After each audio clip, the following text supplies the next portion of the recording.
For the sake of this tutorial, I need a scalar ArtMatic structure, and that is a structure which has a one output component at the very bottom. I can try to generate one randomly, or load one from the ArtMatic library of presets, but in this case I will create one myself, starting with a primitive from the Choose Structure pop-up menu.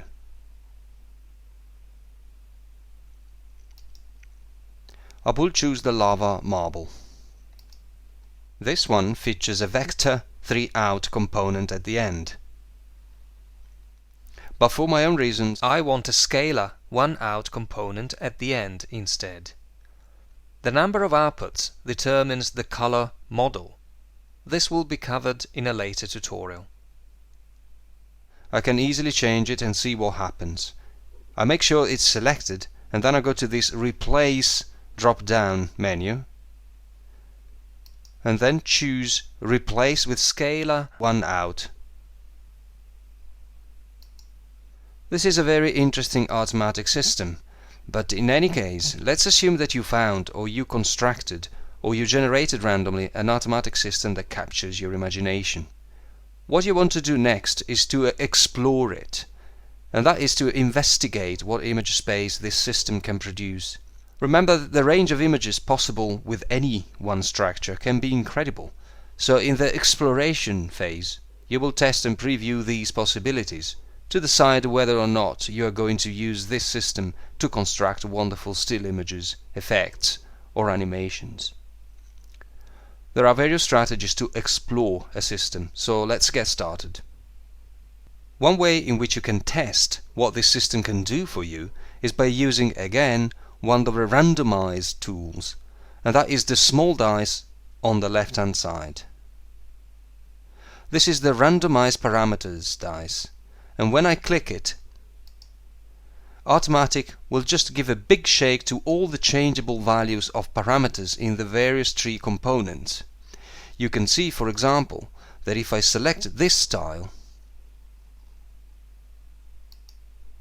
I'm able to see its three parameters at the bottom. And every time I click on the left dice, they all change somewhat randomly.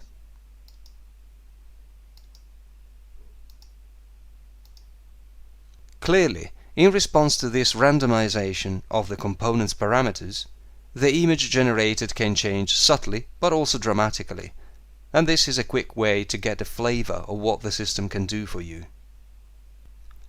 Another thing you can try is the randomized color dice, which is the small one on the right hand side. This only works when an ArtMatic tree has one or two outlets at the bottom of the tree, and that is why I wanted a tree like that in the first place. If you have a one out tile at the bottom of the tree, a color gradient is used to draw the system. And you can choose one yourself here if you want to.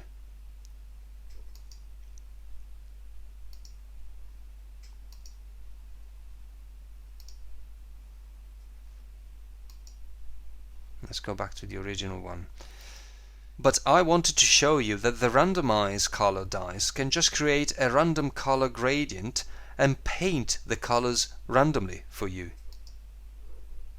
So the structure, the tiles, and the parameters remain the same, but you test what images all this can give you if you just use different color gradients. It's like exploring what color result this structure can give you. Shader options are also important for gradient output and are covered in a later tutorial. Let's go back to the original one.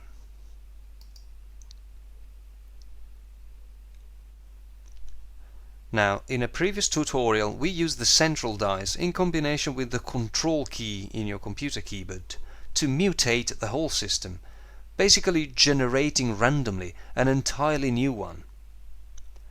But if you use it on its own, without the Control key, the central dice performs the randomize all.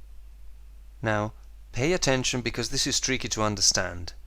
The big dice will keep the existing shape of the structure tree with its tile slots and connection between them. However, it will randomize the components assignment, and that is what type of components goes inside each slot, and it will also randomize the parameters and the color settings as well. So the randomize all is really a massive random shock to the system. You only keep the shape of the tree, but you randomize everything else. And if you aren't intrigued by what you see, you can click the dice again and again. Let's go back to our lava marble.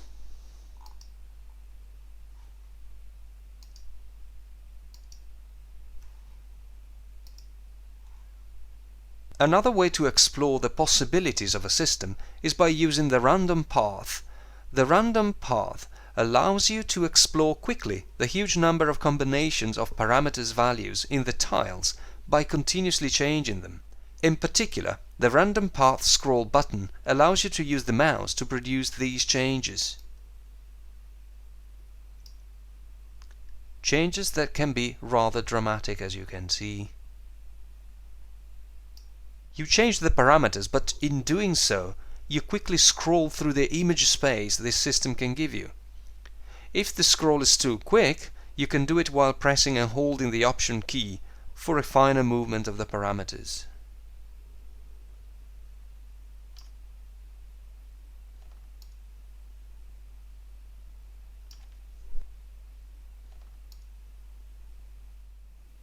Another effective way to take a tour of this structure's possibilities is by using the random path animation.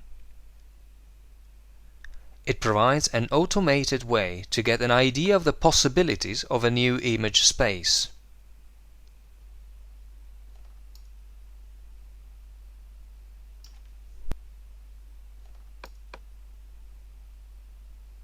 Set the delta time in the animation and camera setup window to control the speed of this random walk.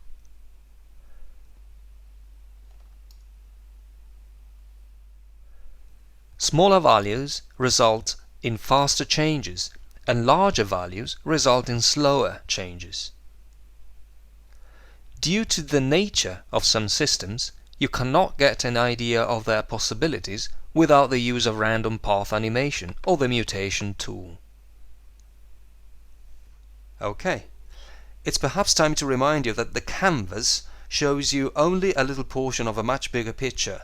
So let's see how you can actually explore this bigger picture to see what's hidden beyond the canvas. Well, it's like having a virtual camera pointing at the picture. You can pan your camera left and right, up and down by simply clicking and dragging the canvas.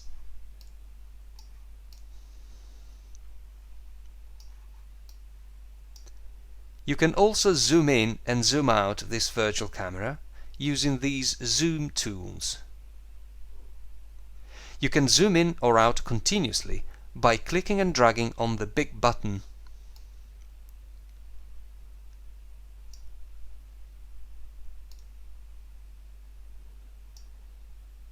You can zoom in or out incrementally by simply clicking on the plus and minus button. The same results can be achieved with the keyboard shortcuts. Use the plus key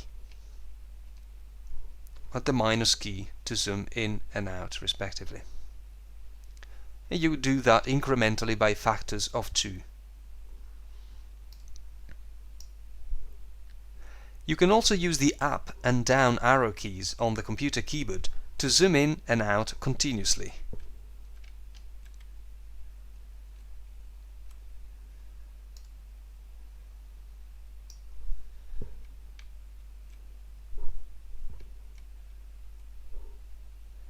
So these are ways in which you can explore a certain ArtMatic system to see what images it can give you, what colors it can paint it with, and what is hidden beyond the canvas view.